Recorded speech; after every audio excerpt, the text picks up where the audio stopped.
Al-Ma'idah 5 and 38 and 39.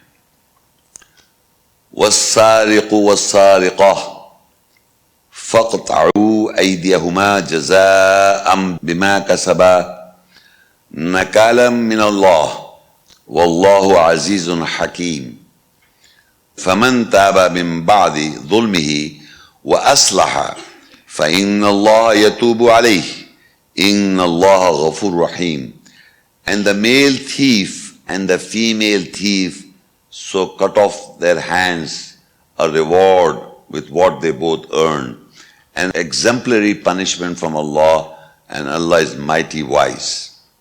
So whosoever repent and after his oppression and corrected, so surely Allah will return over him. Surely Allah is forgiving, merciful. Now, generally this verse is understood by some people that it is the physical cutting of a hand.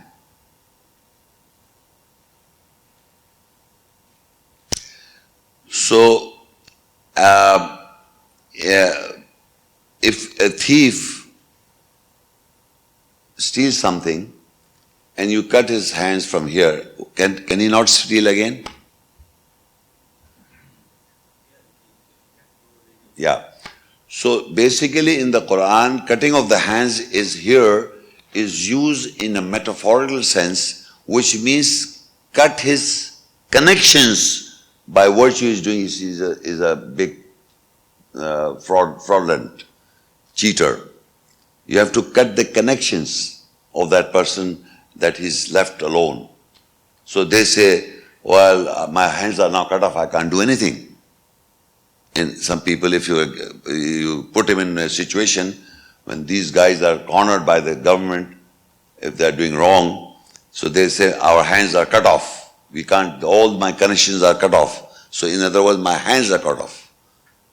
So there are, in the ayahs, in the Quran, there are times when the sentence is used in a metaphorical sense, not literal sense.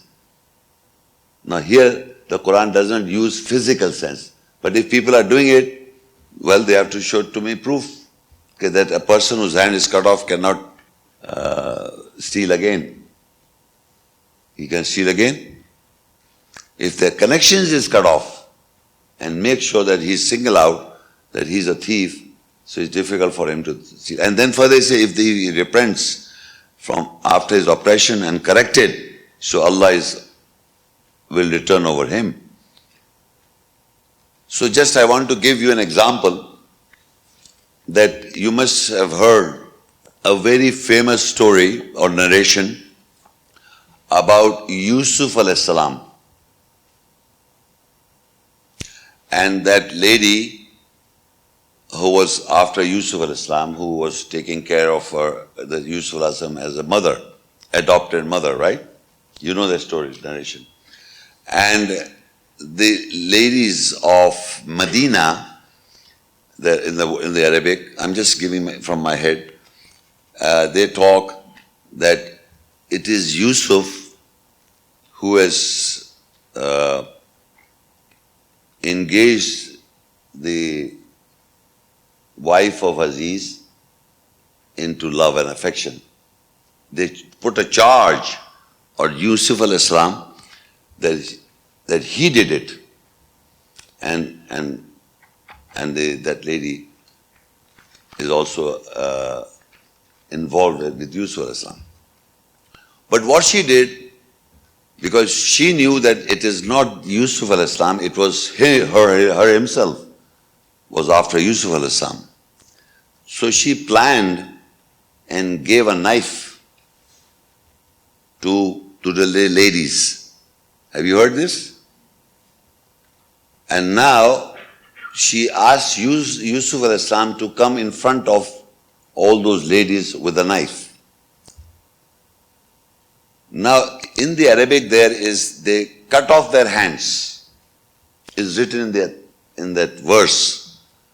So my question to the audience, the women especially, is there any woman who can be mesmerized by a man and cut off his hand? And the Quran doesn't say that Yusuf was very handsome or beautiful. So they didn't cut off physically hand, they cut off what they said about Yusuf alayhis salam. Okay, we did not find him any badness. They had put a false charge on Yusuf. So when the king asked, when Yusuf said, what about the ladies? So the king asked the ladies, so the ladies said, we did not find any wrong in Yusuf. He's not a human but an angel. They give the status to Yusuf. So what I'm trying to explain, apparently it looks like cutting off a hand. How can you cut a hand? The word same, faqta'u is written, same qata' is written there. So you cannot cut off, by looking at a man, a woman cannot cut the hand from here. Hand is this.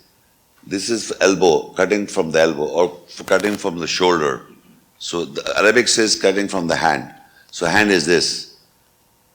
So what I'm saying is there also the hand is not physical.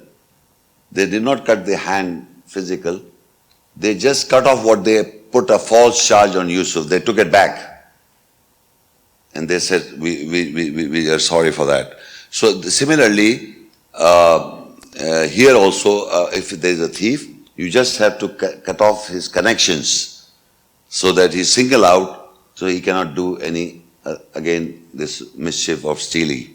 And at the same time, if he repents, so Allah is always forgiving, merciful.